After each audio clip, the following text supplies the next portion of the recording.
Good morning everyone, welcome back to my online science class. I hope आप सभी ने अपना समर ब्रेक एंजॉय किया होगा और अपना समर असाइनमेंट भी कंप्लीट कर चुके होंगे। समर असाइनमेंट करेक्शन की डेट मैं आपको कंफर्म करा दूंगी। Before summer break I was explaining you chapter number 2 which is component of food. इसमें मैंने आपको मिनरल्स तक पढ़ा दिए थे। मैं आपको कॉम्पोनेंट्स पढ़ा रही थी फूड के, जिसमें आपको मिनरल्स तक मैंने पढ़ा दिए थे। Now water. Water is extremely essential for all living beings. Water her living being के लिए बहुत ज़्यादा ज़रूरी होता है, ये तो सभी जानते हैं। In fact 60 to 70% of our body weight is water. In fact हमारी बॉडी का 60 से 70% वेट वाटर की वजह से होता है। Body fluids, saliva, blood all have water. हमारी बॉडी की जितने भी फ्लूइड्स हैं, लिक्विड हैं, सलाइवा और ब्लड, सब में वाटर होता है। The function of water are as follows. अब पानी के कुछ फंक्शंस दे रखे हैं कि पानी हमारी बॉडी के लिए क्या करता है। फर्स्ट है इसमें आपका it helps in digestion of food and transfer of nutrients from one place to another. ये हमारे फूड के डाइजेशन में हेल्प करता है और हमारी जो बॉडी में न्यूट्रिएंट्स है, हमने जो फूड के थ्रू न्यूट्रिएंट्स लिए हैं, उन्हें एक पार्ट से दूसरी पार्ट में ट्रांसफर करता है हमारी बॉडी के। सेकेंड पॉइंट है आपका it helps in removing waste materials from the body, for example urine and sweat. ये हमारी बॉडी के वेस्ट मटेरियल्स को बाहर निकालने में हेल्प करता है हमारी बॉडी से, जैसे कि यूरिन है और स्वेट। थर्ड पॉइंट है आपका it helps in cellular functions and blood circulation etcetera. ये हमारी सेल्यूलर फंक्शन जो होते हैं, हमारे सेल्स में जो फंक्शन होते हैं, उनको करने में हेल्प करता है और ब्लड सर्कुलेशन में भी हेल्प करता है। फोर्थ है आपका it forms the body fluids, for example saliva, blood etcetera. ये हमारी बॉडी के फ्लूइड्स बनाता है, जैसे कि सलाइवा, ब्लड। लास्ट पॉइंट है आपका it regulates the body temperature. और ये हमारी बॉडी के टेम्परेचर को भी रेगुलेट रखता है, हमारी बॉडी का टेम्परेचर सही रखता है। Now sources of water. Water के सोर्सेज, वाटर हमें कहाँ से मिलता है। We get water not only from the liquids we drink but also from the food we eat. हमें पानी सिर्फ उन्हीं लिक्विड से नहीं मिलता है जो हम पीते हैं, बट हमें ये पानी कुछ फूड से मिलता है, फूड से भी मिलता है जो हम खाते हैं।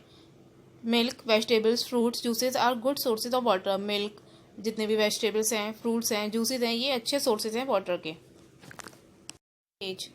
The portion of our food that does not provide any nutrient to our body but helps in maintaining a healthy digestive system is called roughage और dietary fiber। हमारे फूड का वो पोर्शन जो हमें कोई न्यूट्रिएंट तो नहीं देता है हमारी बॉडी को, लेकिन हमारे बॉडी के हेल्दी डाइजेस्टिव सिस्टम को मेंटेन करने में हेल्प करता है। इन कंपोनेंट्स को हम बोलते हैं रफेज या डाइटरी फाइबर। ये हमें न्यूट्रिएंट्स नहीं देते हैं, लेकिन हमारे डाइजेशन में हेल्प करते हैं। Roughage is necessary for proper digestion of food. ये हमारी प्रॉपर डाइजेशन के लिए हेल्प करता है। It prevents constipation and ensures proper bowel movement. ये कॉन्स्टिपेशन को रोकता है, मतलब कब्ज को रोकता है, और सही से हमारी बॉडी से वेस्ट को निकालने में हेल्प करता है। Sources of roughage. रफेज के क्या सोर्सेज हैं, हमें रफेज कहाँ से मिलता है, कौन से पार्ट से मिलता है। Roughage comes in different forms. Roughage हमें डिफरेंट फॉर्म्स में मिलता है। Fruit and vegetables are one common source of roughage. Fruits और वेजिटेबल्स एक कॉमन सोर्स है रफेज का। Whole grains are also common examples of roughage. जो होल ग्रेन्स होते हैं, अनाज, ये भी एक कॉमन सोर्स है रफेज का। With wheat products such as bread and porridge. और कुछ व्हीट प्रोडक्ट्स हैं, जैसे कि गेहूं से बनने वाले प्रोडक्ट, ब्रेड और पॉरेज, दलिया, ये भी रफेज के सोर्सेज हैं। इनसे भी हमें रफेज मिलता है और रफेज हमारे प्रॉपर डाइजेशन में हेल्प करता है। Now balanced diet. Our diet must contain adequate amount of different nutrients for our body to function properly। हमारी डाइट जो हम खाते हैं उसमें पर्याप्त अमाउंट में अलग अलग न्यूट्रिएंट्स होने चाहिए कि जिससे हमारी बॉडी सही से प्रॉपरली फंक्शन करे। The diet which contains all the components of food required by the body in adequate quantity is called a balanced diet। एक डाइट जिसमें सारे कंपोनेंट्स जो हमारे फूड में हमारी बॉडी के लिए रिक्वायर्ड होते हैं वो पर्याप्त अमाउंट में, एडिकेट अमाउंट में होते हैं, उस डाइट को हम बोलते हैं balance diet. So a balance diet must contain food from each of the following food groups. तो एक बैलेंस डाइट में इन सारे फूड ग्रुप में से एक एक फूड होना चाहिए हमारी डेली डाइट में। जैसे कि मिल्क ग्रुप है, तो हमारे फूड में एक आइटम मिल्क ग्रुप का भी होना चाहिए हमारी जो हम डाइट ले रहे हैं उसमें, जैसे कि मिल्क है या कर्ड, चीज़, बटर, आइसक्रीम एक्सेट्रा, इनमें से होना चाहिए। प्रोटीन ग्रुप है, इसमें से होना चाहिए कोई फूड हमारे लिए डाइट में, meat, beans, nuts, peas, eggs, pulses etcetera, इनमें से कोई एक फूड होना चाहिए हमारी डाइट में। सीरियल ग्रुप, अनाज के ग्रुप में से भी हमारे डेली डाइट में एक आइटम होना चाहिए, जैसे कि राइस हो या ब्रेड, चपातीज एक्सेट्रा, इनमें से एक होना चाहिए। फ्रूट एंड वेजिटेबल ग्रुप, इनमें से एक होना चाहिए, फ्रेश फ्रूट्स होने चाहिए या फिर वेजिटेबल्स होने चाहिए। A balance diet is not the same for all. एक बैलेंस डाइट हर किसी के लिए सेम नहीं होती, जैसे बच्चे हैं, बड़े हैं, सबके लिए सेम नहीं होती है, सबकी अलग अलग होती है। It varies with age, health and occupation.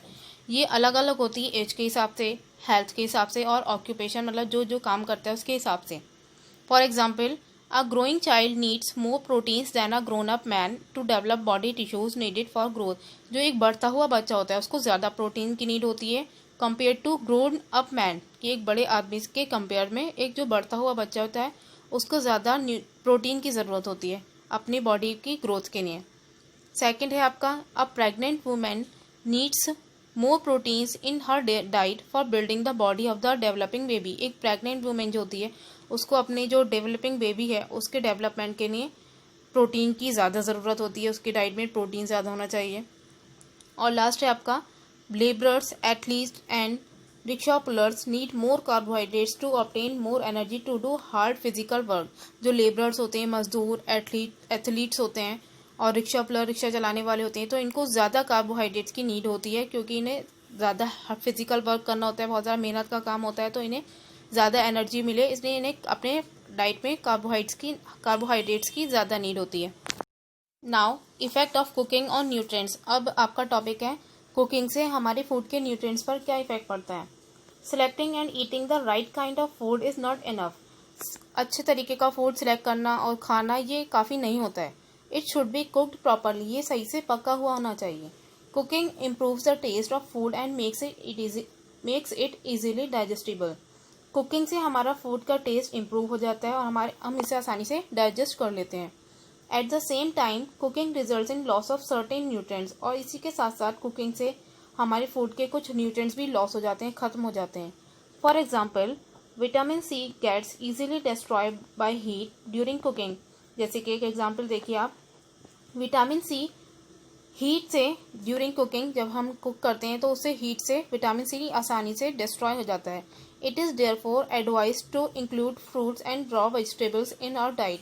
तो ये आपको एडवाइस दी जाती है कि आप अपने फूड में फ्रूट्स और कच्ची सब्जियां भी इंक्लूड करें।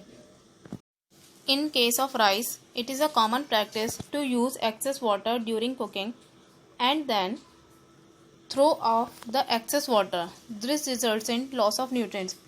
जब हम चावल पकाते हैं तो लोग ज़्यादातर ये करते हैं कि उसमें एक्सेस वाटर, ज़्यादा पानी यूज़ करते हैं, उसके बाद जो फिर पानी उसका निकाल देते हैं। इससे जो न्यूट्रिएंट्स हैं उनका लॉस होता है, जो पानी में न्यूट्रिएंट्स है वो बह जाते हैं पानी के साथ। अब थर्ड है आपका example, repeated washing after cutting और पीलिंग में result in loss of useful new vitamin. हम सब्जियां जब काटते हैं उसको बार बार धोने से, कट करने से और छीलने से उसके विटामिन खत्म हो जाते हैं। नेक्स्ट है आपका, in case of rice and pulses repeated washing remove some vitamin and minerals present in them. ऐसे ही चावल और दाल को अगर बार बार धोया जाता है तो उसके भी विटामिन और मिनरल्स जो प्रेजेंट है उसमें वो खत्म हो जाते हैं। एंड लास्ट एग्जाम्पल है आपका, mostly thick peels are remove from vegetables and fruits, this results in loss of nutrients. ज़्यादातर जो छिलके उतारे जाते हैं, पील्स उतारते हैं लोग फ्रूट्स और वेजिटेबल्स से, तो वो थिक उतारते हैं, मोटे मोटे उतारते हैं। अब जो पील्स में ही ज़्यादा न्यूट्रिएंट्स होते हैं तो इसे जब उतार दिए तो उससे विटामिन का, न्यूट्रिएंट्स का लॉस हो जाता है। नाउ ओबेसिटी, मोटापा।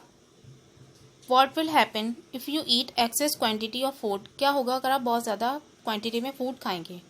The excess food is stored under the skin in the form of fat. जो एक्सेस फूड होता है वो हमारी स्किन के अंदर, स्किन के नीचे एक फैट के फॉर्म में कलेक्ट हो जाता है, स्टोर हो जाता है। The total mass of the body increases and the person is said to suffer from obesity. जो इंसान की बॉडी का वजन है वो बढ़ जाता है और उस पर्सन को क्या कहा जाता है कि वो पर्सन सफ़र कर रहा है ओबेसिटी से। Obesity means being too fat. Obesity का मतलब होता है बहुत ज़्यादा मोटा होना। Being too fat is not good for us. बहुत ज़्यादा मोटा होना हमारे लिए अच्छा नहीं होता है। The access wait puts extra pressure on the heart and increases the chance of a person developing heart problem. जो एक्सेस वेट होता है इसकी वजह से हमारी दिल पर ज़्यादा प्रेशर पड़ता है और ये चांस बढ़ जाते हैं कि इंसान को हार्ट की प्रॉब्लम हो जाए मोटापे की वजह से।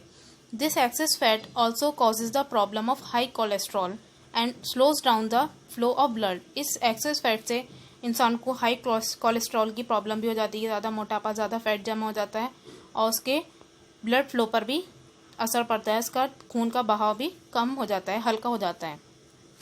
Okay, now that's all for today. Now we will cover our next topics in the next class. Now homework time. Just pause the video and note down the question which I have mentioned on the screen. Thank you and goodbye.